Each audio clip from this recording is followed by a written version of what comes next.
bata tayo ng Math-aral. Sa Math, walang maiiwan. Math-sayang Math-aral tayo ng Math-tuto, upang ika'y umasenso. Maging matyaga, maging matalino, halina mag-aral na tayo. Maging matyaga, maging matalino, halina mag-aral na tayo. Halina mag-aral na tayo. Halina mag-aral na tayo. Halina, halina, halina, aral na tayo.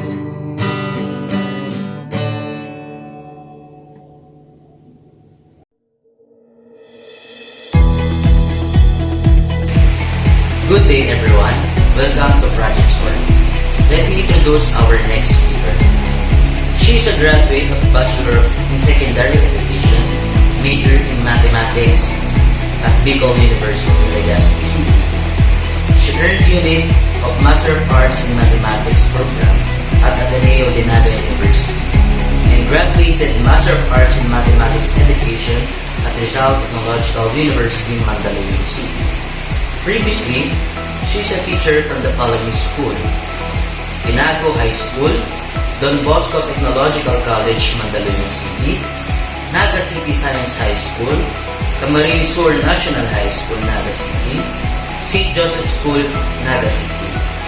She is also instructor at Camarines Sur Polytechnic College, Naga Campus, and now is Bicol State College of Applied Sciences and Technology, Naga City. Now, she is a senior high school teacher at High Wheels Integrated School. Let us welcome Ma'am Florence Gaduwa. Thank you, Sir Murray, for the introduction. I am pleased to be able to contribute in Project SWORD. May this endeavor help our learners in the senior high school as they journey on their statistics and probability class. Let me begin now my lesson.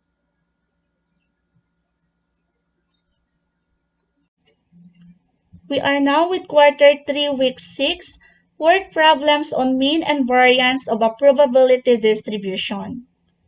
This is under the MELC competency, solves problems involving mean and variance of probability distributions. For our objectives, we have, at the end of the lesson, you are expected to solve problems involving mean and variance of probability distributions. Let us present first the pretest. Directions. Read and answer the given problem. Show your complete solution. Sandra is paid 20 pesos whenever the results of tossing two coins are both heads, but pays 10 pesos whenever the results are not both heads. What is his expected gain per toss? Okay, let us understand well this problem. In here, si Sander is said to be receiving 20 pesos kapag yung result of the tossing of two coins ay parehong head. At kapag naman hindi, okay, he has to pay 10 pesos. Okay, recall tayo ng konti on what we discussed already. Okay, here. The event of tossing two coins has the following outcomes: head-head, head-tail, tail-head, and tail-tail. And then for the value of random variable x, wherein this x is referring to the number of heads. In the head-head, okay, there are two h's, so it means that that value of random variable is 2. For the head-tail, that is 1, since there is only one h. For the tail-head, that's 1, since there is also one head. And then for the tail-tail, as you could see, there is no h in here, so it means to say that that value is 0. Okay. With this distribution, or the list that you could see in the second column, okay, we can already tell the probabilities of x. Okay, so the random variable x are said to be 0, 1, and 2. For the 0, as you could inspect in here, there is just one 0. So it's 1 out of the 4. So the probability of x of 0 is just 1/4. And then for the 1, as you could observe, there are two 1s in here. So the p of x, or the probability of x for 1 is 2 over 4. Or when you reduce that, that is 1/2. And then for 2 naman, okay, there's just 1 2 in here. So the p of x of that is 1 over 4. Okay, present na natin yung table that can show the solution for this problem. Okay, so as stated, si Sander will receive 20 pesos if the results of the tossing of two coins are both heads. So sa probability of x that I mentioned a while ago, yung p of x of having two heads is just 1 over 4. That's why we have in here 1/4. Okay, and then we consider that as again to the part of Sander.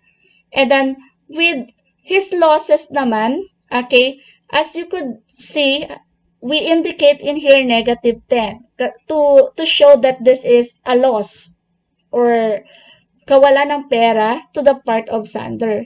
And then what are said to be considered as not having two heads? Syempre, these are the head-tail, the tail-head, and the tail-tail. So if you count it, that is 3 out of the 4. That's why we have in here 3 over 4. Okay, I hope you understand now the presentation of the problem in this table. Now, to solve for the expected gain, as we know, expected value or expected outcome, this is calling us to solve for the mean. Okay, so we just have to find the product of the x and p of x. So we have in here -10 times 3 over 4. Okay, so -10 times 3 over 4, that is -15 over 2. And then, for 20 times 1/4, that is 5. Okay, to solve for the mean, we have this formula. Okay, this is a Greek letter, okay, which we read as mu. So its mu is equal to the summation of x times p of x. Okay, so that will be -15 over 2 plus 5. Kasi that's the x times p of x. We just have to add all of this. Okay, so -15 over 2 plus 5, that is equal to -2.50 or -2.5. So the expected value x is equal to -2.50. This means that Sander would lose 2.50 per toss. Okay, so we answered already the pretest. Okay, let us proceed to the next recap. In the last lesson, you have learned how to interpret mean and variance of a discrete random variable. Mean is a measure of central tendency, or we call this as a measure of location. This said to be balances the distribution. So it is also known as the expected value or the expected average outcome over many observations. Okay, with variance and standard deviation, these are measures of variability or measures of spread. So these two measures will tell us if the data in a given set are close to each other and to the mean. Okay, so yung variance and standard deviation, okay, just always remember that measures of spread ito. Okay, so it tells us that kung gaano ba kalapit o kalayo ang isang value with reference sa mean ng distribution. Okay, let us proceed to the lesson. In this lesson, we will apply what we have discussed in the past modules in the real world. We will solve problems involving discrete random variables and find their mean and variance. These measures are common measures that we are not aware that we encounter them every day. Let's have the following examples. Example 1. Mommy Joyce sells cooked sisig online. Joyce, the owner, keeps a record of the number of tubs of sisig she sells.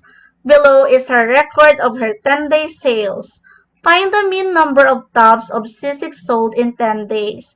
If she claims that the least number of tubs of sisig sold in a day in her online shop is 24, is this a credible claim? Determine the variance and standard deviation. Interpret the results. So we were given in here a table showing the number of tubs of sisig sold from day 1 until day 10. Let us present now the probability distribution of it. Okay, so we have in here 5 columns. The first column is the random variable x. The second column is the probability of x. The third is the x times p of x. Okay, this column will be answering our mean. The fourth column is the x squared. The fifth column is the x squared times p of x. This fourth and fifth columns, okay, will answer our variance and standard deviation. Okay, for our x, okay, let us check the given table. Okay, as you could see in there, we have 20, 22, 25, and 28 for the number of tubs sold. Then, for the probability of x, okay, we will be counting only how many times this 20 appears. Okay, this 20 appears in the distribution. So, the 20 appears 2 times. 1 in day 3 and in day 6. Next, the 22. Okay, so it appears 3 times in the distribution. In the day 2, the day 5, and then the day 10. Next, this 25. So it appears, okay, 3 times in the distribution. That is in day 1, day 7, and day 8. This 28, okay, it appears 2 times in the distribution. Okay, so that is in day 4 and day 9. Okay, so if we try to check, okay, this p of x, that must be equal to 1 to be correct. Okay, let us now proceed to the third column. That is the x times p of x. So that is just the product of the column 1 and column 2. Okay, so that is 20 times 2 over 10. We will be having 40 over 10. Next, 22 times 3 over 10. That is 66 over 10. Next, we have 25 times 3 over 10. That is 75 over 10. Next, we have 28 times 2 over 10. That is 56 over 10. Okay, so we have to get the summation of x times p of x. So you just have to add 40 over 10, 66 over 10, 75 over 10, 56 over 10. So that is equal to 237 over 10. Then let us now proceed to the fourth column. This is the x squared. So just have to square the x, or you multiply the given value to itself. Okay, so that is 20 squared, or 20 times 20, we'll be having 400. 22 squared, that is 484. This 25 squared, that is 625. This 28, you square it, that will be 784. Okay, so let's now fill the last column, the fifth column, which is the x squared times p of x. So we will be multiplying the columns, okay, columns number 4, this one, the fourth column, and then the second column. So it's columns 2 and 4. Okay, so 2 over 10 times 400, that is 800 over 10. 3 over 10 times 484, that's 1,452 over 10. 3 over 10 times 625, that is 1,875 over 10. 2 over 10 times 784, that is 1,568 over 10. Okay, so we have to add also all these values in the x squared times p of x, okay, that is equal to 5,695 over 10. Let us now compute for the mean, variance, and standard deviation. For the mean, okay, our formula is mu is equal to the summation of x times p of x. Okay, this is read as mu. Okay, it's a Greek letter.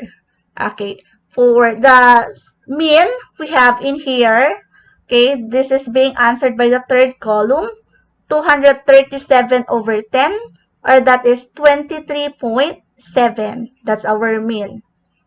Okay, for the variance, okay, our formula is sigma squared. Okay, this is also a Greek letter, read as sigma. Okay, sigma squared is equal to the summation of x squared times p of x minus mu squared or mean squared. So that will be, okay, this x squared times p of x, the summation of that is this. Okay, that is the 5,695 over 10. So, or that is just 569.5 minus, okay, our mean. The mean. Okay, so that is 23.7 squared. Okay, you have to square it. Okay, so now we will be having 569.5 minus, okay, 561.69. Subtract the 2, that will be equal to 7.81. Now, let us proceed to the standard deviation.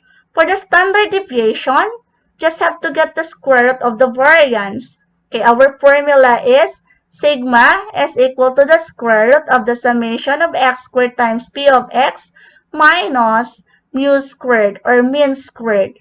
So, since we solved already, okay, this part in the variance, we will just be finding the square root of it. So the square root of 7.81, that is 2.79. So when we talk about the standard deviation, that is just the square root of your variance. So if in case the standard deviation is given, and then you are asked to get the variance, okay, you just have to square this SD, and then the answer of that, that is the variance. Okay, let us proceed. The variance is 7.81 and the standard deviation is 2.79.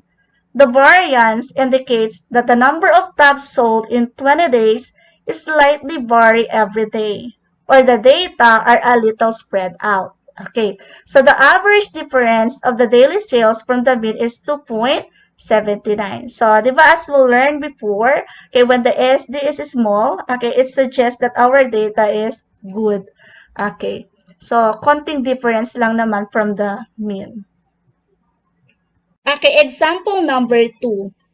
The school council of a certain senior high school organized a concert to raise funds for their future projects. They invested 8,000 pesos and expect to sell tickets worth 15,000 pesos. However, if it rains on the day of the concert, they will not be able to sell any tickets and they will lose their investment. According to the weather forecast, there is a 20% chance that it will rain on the day of the concert. Find the expected gain of the school council. Is this a good fundraising project? Okay, so meron na tayo ditong table. It's already presented. Okay, so kung i-analyze natin ang problem na to, yung investment is amounting to 8,000 pesos. At sinasabi na if it rains daw, syempre wala silang i-gain. So, that will be considered as loss yung 8,000 pesos na yon. That's why may negative dito. Okay, so it's negative 8,000. And then, there is said to be a 20% chance of rain. That is why we have here 0.20. Okay, so kung yung total na expected na maisisell nilang ticket is 15,000, you just have to subtract it from here. That's why we have here the 7,000. Okay, yung pwedeng mag-gain natin dito. Okay, kasi meron kang investment of 8,000. Okay, so yung gain mo will be 7,000. And then, for the probability of X of that, kung 20% na yung chance ng rain, ibig sabihin, there is this 80% chance na hindi uulan. Okay, so ayan na yung table natin. So, since ang tanong is about the expected gain, Okay, expected gain. So, mean ang hahanapin natin. So, same as what we did in the pretest. Okay, we just have to find the product of this x and p of x. Then, get the sum of that. Okay, ganun lang. So, 7,000 times 0.80, that is 5,600 in here. And then, sa kabila, that is negative 8,000 times 0.20. So, that is negative 1,600. Okay, so again, the formula for mean, that is mu, is equal to the summation of x times p of x. So, that is 5,600 plus the negative 1,600. That is equal to 4,000. So, it means to say that the school council is expected to gain 4,000 pesos from the ticket sales. The concert is said to be a good fundraising project since the expected value or gain is positive. Okay, so we answered the example 2 already. Okay, let us proceed to the next one. Example 3. A certain company manufactures batteries. 1 out of 50 batteries are defective, but the company does not know which ones are defective until they receive complaints from the buyers. The company makes a profit of 3 pesos for a sale of a working battery, but loss of 80 pesos for every defective battery. Find the expected value. Will the company make a profit in the long run? Okay, so we have here the table presenting the scenario in example 3. As indicated in the problem, there is a loss of 80 pesos for every defective battery. So that is negative 80 to depict loss. And then its probability of x is 1 out of 50. That is 1 over 50 as mentioned in the problem. And then also, as indicated in the problem, there is this profit of 3 pesos. So, it means to say that the probability of x of this 3 pesos, that is now 49 over 50. Okay, so let us find the product of the x and p of x in this table. 3 times 49 over 50, that is 2.94. And then, for the second one, we have negative 80 times 1 over 50. That is negative 1.6. So, I presented the answer into decimal. Okay, now let us solve for the mean. The formula to get the mean, that is mu, is equal to the summation of x times p of x. So that is equal to, okay, we just have to add all of this. Add 2.94 and negative 1.6. So that is equal to 1.34. The company is expected to gain 1.34 from each battery. Yes, they will make a profit in the long run.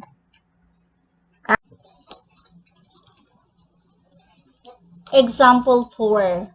The Math Society of a certain senior high school organized a raffle where the prize is the latest edition of a certain brand of calculator. The raffle aims to raise funds for their club. They were able to sell 1,000 tickets that cost 5 pesos each.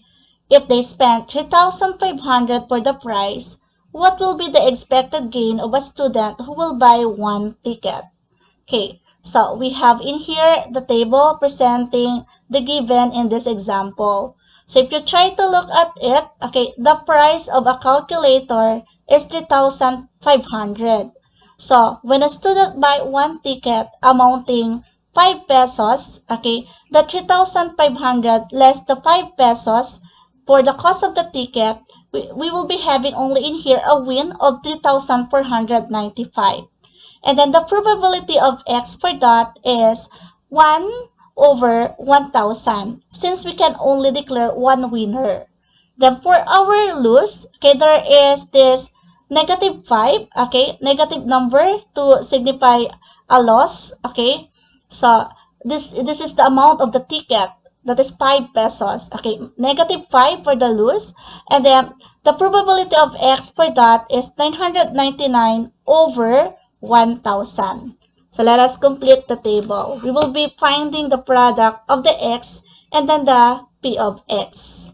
Okay, 3,495 times 1 over 1,000, that is 3.495. Okay, let me write in here, that is 3.495.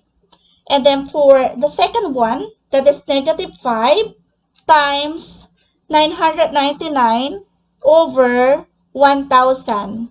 So that is negative, okay, that's negative 4.995. Now, since this is asking about the expected gain, okay, so we will be solving for the mean. Our formula is mu is equal to the summation of x times p of x. So we will be adding only the 3.495 and the negative 4.995. So adding these two, that is equal to negative 1.5. The student is expected to lose 1.5 for every ticket that he or she will buy. Remember, for each ticket you buy, you either lose 5 pesos or win a calculator. The 1.5 pesos is the average expected loss for every ticket you buy after buying more tickets. Okay, so let us proceed to the wrap-up. In this lesson, we solve real-life problems which involves discrete random variables and find their mean and variance. We also interpret the results from finding the mean and variance. Remember, mean of a discrete random variable is also known as the expected value or the expected average outcome over many observations. Whereas the variance and standard deviation, these are measures of variability or measures of spread. The variance and standard deviation will tell us if the data in a given set are close to each other and to the mean. This marks the end of our lesson in quarter 3 week 6. We were able to present few of the many applications in real life of the mean and variance of a discrete probability distribution. Once again, thank you for listening. God bless and goodbye.